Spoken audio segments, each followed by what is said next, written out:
कुल मिलाकर कितना डिफरेंस देखते हैं कैराना विधानसभा पर? 1 लाख से ऊपर ऊपर डिफरेंस रहेगा। स्वागत है आप सभी का सोशल वॉइस हिंदी पर। मैं आपके साथ मुस्तफा चौधरी और मेरे साथ मौजूद हैं राजनीतिक विश्लेषक लोकेश सलारपुरी जी।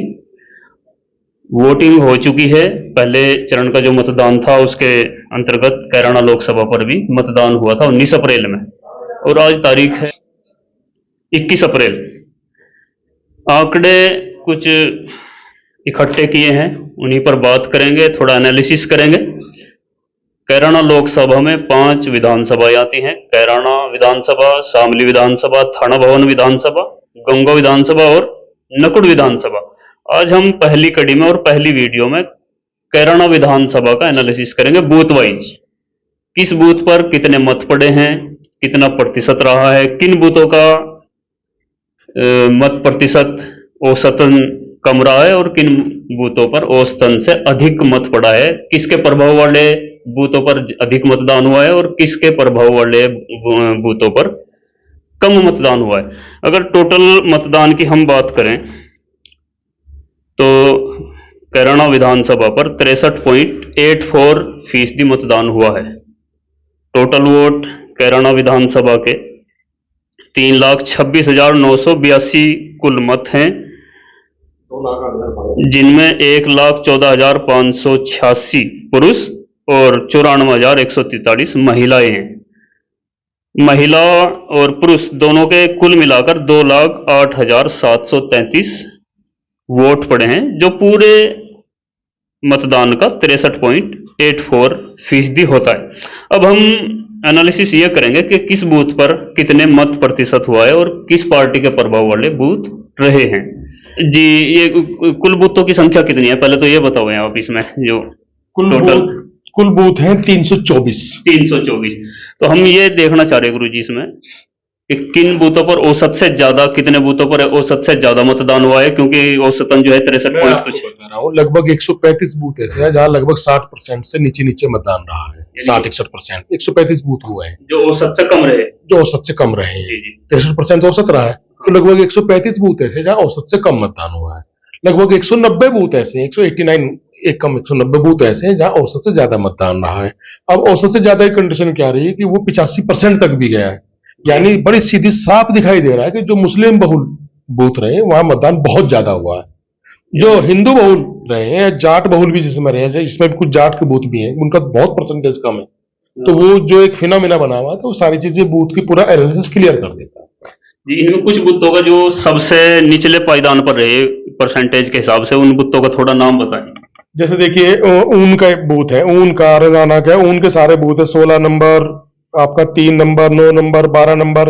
ये डुडार का बूथ है। फिर उनका 4 नंबर है, शेखुपुरा है, कलारान कैराना है, टोडा है, शेखपुरा है, नगलाराई है, ये कंडेला, ऊंचा गांव करने, जितने बूथ हैं ये सारे लगभग कोई आप ही देखिए 32% शुरू हो गए, 44-45 तक आकर रुक गए।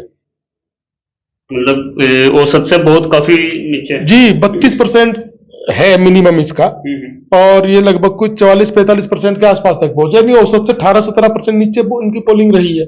जो हाईएस्ट पोजीशन में गए, जो वो आपका सबसे जो हाईएस्ट गया है वो गंदराव का गया 85.11%। इसके आसपास फिर 85, 84, 82 ऐसे रहा। टॉप के जो बूथ है, गंदराव, तित्तरवाड़ा, बीबीपुर हटिया, तित्तरवाड़ा, तिसंग, अकबरपुर, सोनेटी, फतेहपुर, बराला, कुक्करेड़ी, गिस्सूगढ़, लालपुर, खतरा, लगभग सारे ही मुस्लिम बहुल बूथ हैं। सभी बूथों का तो नाम लेना थोड़ा लंबी लिस्ट हो जाएगी, लेकिन कुल मिलाकर इशारा ही काफी है कि जो बूथ मुस्लिम बहुल ज्यादा बूथ है, मतलब हमने दरअसल मैं मोटे तौर पे ये बताना चाह रहा हूँ कि जो मिनिमम वोट 5 बूथ हमने बताए जहां 32, 33, 34, 35 के आसपास तक परसेंटेज रहा है, वो लगभग सारे हिंदू बहुल बूथ है, और जो ज्यादा रहे वो सब मुस्लिम बहुल बूथ है।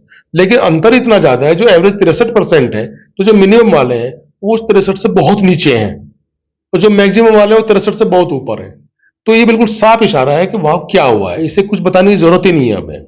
जी, अब 32 भी है और 60 भी है। अगर उस तरह मान ले 50% उनका रहा होगा, और एक दूसरी तरफ 85, 70, अगर उनका 70 भी रहा होगा, तो 70 में और 50 में मेरा मानना ही है, लगभग इससे कैलकुलेशन निकलती है कि हिंदू मतलब मिनिमम और बहुल में अगर देखें तो यानी मुस्लिम जो परसेंटेज है इन एवरेज वो लगभग 17-18%, 20% के करीब ज्यादा रही है हिंदुओं से। तो ये तो मत प्रतिशत में अगर टोटल जोड़ करें, जो टोटल वोट पड़े, इनमें बहुत बड़ी संख्या। ये पहले लग भी रहा था, ये दिखाई दे रहा था, बिल्कुल बिल्कुल। इस चुनाव में कई सारे फिनोमेना थे मुस्तफा भाई। अच्छा, वोट कितने पड़े टोटल विधानसभा में? 2,08,700 कुछ वोट पड़े हैं। अच्छा जी, जो पिछली बार वोट जो विधानसभा के चुनाव में पड़े थे, वो उससे तो काफी कम पड़े, क्योंकि पिछली बार 2,40,000 के लगभग वोट पड़े थे, जिसमें 1,32,000 के आसपास नाहिद हसन विधायक जी को मिले थे, और 1,05,000 के लगभग 30,000 वोट कम पड़ा इस बार। तो ये कम किधर से कम हुआ? परसेंटेज आपके सामने ही, मैंने बताया आपको, जाहिर सी बात है भाजपा का वोट कम हुआ है। तो ये जो 1,05,000 मरगांगा सिंह को वोट मिला था, तो ये टोटल उसी में से कम होंगे या थोड़े उधर से भी कम होंगे? मेरे ख्याल से ज्यादातर हिस्सा तो उसी में से कम होगा, ज्यादातर हिस्सा जो उसका कम होगा, उससे जो भाजपा को वोट पाएंगे उसमें से कम होगा। मेरा मानना ये है कि अगर यही फिगर में देखूं तो लगभग 70-75,000 के आसपास जी भाजपा को सिमट जाना चाहिए। सीधा सा गणित है, समझो 1,05,000 मरगांगा सिंह को वोट मिला था, और हमने अभी जो जोड़ा है कि कम से कम 20% के आसपास परसेंटेज कम रहा है पोलिंग बूथों पर, जो अक्सर बीजेपी प्रभाव के बूथ हैं। अगर 20% भी माने तो 1,05,000 में से वही 21,000 के समथिंग। मैं चुनते कर रहा हूँ लगभग मेरा अपना मतलब मोटे तौर पे बता रहा हूँ मैं, चूंकि अभी इसका बहुत गहरा विश्लेषण मैंने नहीं किया। अभी बाकी 4 विधानसभा की लिस्ट भी आने वाली है, तो जब पूरी कैराना का विधानसभा वाइज दोबारा करेंगे पूरी कंप्लीट डिटेल तो तब आएगी। लेकिन मोटे तौर पर मुझे लग रहा है कि भाजपा गठबंधन के मुकाबले इस कैराना विधानसभा लगभग कोई 75,000 के आसपास भाजपा रह जानी चाहिए। 75 और 2,08,000 में से 75 आगे फिर क्या बचा? 1,32,000। यानी कि सीधे सीधे आप यह करिए कि 1,32,000 पर नाहिद हसन के जो मत थे 2022 में, वो एक राशन पा लेगी। इसमें दूसरी चीज और भी तो आप नोट कीजिए, जो वोट डालने नहीं गए, जाहिर सी बात है नाराजगी थी, वो वोट डालने नहीं जा पाए, जो कोर वोट बैंक था। इसमें कुछ ऐसे जो वोट डालने गए हैं तो उन्होंने भी तो हो सकता है एक को वोट दिया हो। दोनों में अगर आप अंदर देखें, हिंदू मुस्लिम बूथ का अंदर देखेंगे, तो जो मुस्लिम बहुल बूथ है उसमें आप बहुत कम संभावना पाते हैं कि उन्हें प्रदीप को वोट दिया होगा, यानी बीजेपी को वोट दिया होगा। लेकिन जो हिंदू बहुल क्षेत्र है, जिस तरह की नाराजगी थी भाजपा के खिलाफ, तो संभावना यही है कि उन्होंने जो वोट डालने नहीं गए वो तो आपके सामने संख्या आई गई है, लगभग बहुत ज्यादा कम परसेंटेज रहा। लेकिन जो वोट डालने चले गए उनमें से कितने लोगों ने विरोध में वोट दिया, अगर वो कैलकुलेशन आई तो हो सकता है आंकड़ा बहुत चौंकाने वाला भी आ जाए। ये तो सीधा सा गणित, अगर देखो अभी ये तो नहीं, मशीनों में बंद है, होने को कुछ भी हो सकता है, लेकिन हम एनालिसिस ही कर रहे हैं।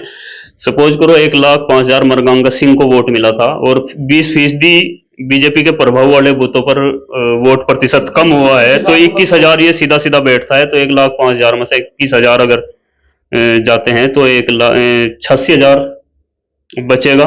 और 86,000 में भी क्योंकि जैसे कि लोकेश जी बता रहे हैं कि नाराजगी थी, हो बंटवारा तो जो वोट पड़े उनमें भी क्या होगा? बिल्कुल होगा, नेचुरली बात है। जो वोट देने नहीं गए वो तो बिल्कुल गए ही नहीं है, वो इसलिए नहीं गए भाई उन्हें भाजपा के अलावा किसी को वोट दे नहीं सकते। लेकिन जो हिंदू वोट देने गए वो भी जो नाराज था, उन्होंने कहा नहीं हम वोट देंगे, ज्यादा नाराजगी थी, वोट देने चले गए, हो सकता है विरोध में भी वोट दिया हो। यानी कि ये 1,85 से भी कम। इसमें ये तो साफ दिख रहा था कि क्या होने वाला है। इसमें एक आश्चर्यजनक चीज जो आई ना सामने, जिसके ऊपर भाजपा बड़ी बल्ले बल्ले थी कि हमें कोई परवाह नहीं है, जाट वोट आ रहा है जयंत की वजह से। अब आप इसमें देखिए जाट बहुल बूथ, और ये जाट बहुत मायने रखता है, क्योंकि 32% कोई मतदान बहुत ही कमजोर मतदान है। जाट बहुल बूथ आप जब इसमें देखेंगे तो वहां इतना कमजोर मतदान है, इसका मतलब स्पष्ट है कि इस बार जाट वोट पिछले 2019 के मुकाबले भी नहीं गया। ये बड़ी खतरनाक स्थिति भाजपा के लिए बनने वाली है चुनाव में। जो गठबंधन एक बना था आरएलडी और बीजेपी का, उसका कहीं ना कहीं लाभ से वंचित रह सकते हैं। मेरा विश्लेषण नहीं कहता है कि उसका कोई लाभ इस सीट पे भाजपा को नहीं मिला। कैराना तो आपके सामने है, बाकी विधानसभाओं के सामने आ जाएगा। चूंकि कांदला जो आपका थाना बनो आप काफी जाट है उस सीट पर भी, और राजपूत का भी जाट ज्यादा है, बल्कि ये लोगों को थोड़ा गलतफहमी भी है, तो वहां तो और सामने आ जाएगा क्या स्थिति रहेगी। लेकिन इस कैराना का तो साफ दिख रहा है कि जाट बहुल जितने बूथ थे वहां बहुत कम परसेंटेज है। वहां तो परसेंटेज ये मान के चलिए कि 32-35 से शुरू होती है और 40 से नीचे नीचे निपट गई जो जाट बहुल गांव है। और इसमें भी बहुत बड़ी संख्या एक ऐसी होगी जो जो संभावना है, इकरा के पक्ष में खुलकर बोल रहे थे। पहले काफी वीडियोज आप लोगों ने देखी, मैं भी गया और भी काफी लोग गए, उनमें भी देखो इस बार इस चुनाव में मुस्तफा जी खास बात यह है, मैं सारी सीटों पर देख रहा हूँ, फिलहाल अगली सीटों पर ये कंडीशन आएगी कि वो लहर नहीं है बिल्कुल भी। लहर आमतौर पर क्या होती है, जो बिल्कुल मुखर होती है, उसमें चाहे विपक्ष में जाए चाहे पक्ष में जाए। जैसे 2014 में लहर थी, कि जब भाजपा विपक्ष में थी, चुनाव लड़ रही थी, तो उनके हक में लहर चली गई थी। फिर 2019 में बीजेपी के पक्ष में लहर गई। इस बार कोई लहर नहीं है, इस बार है अंडर करंट।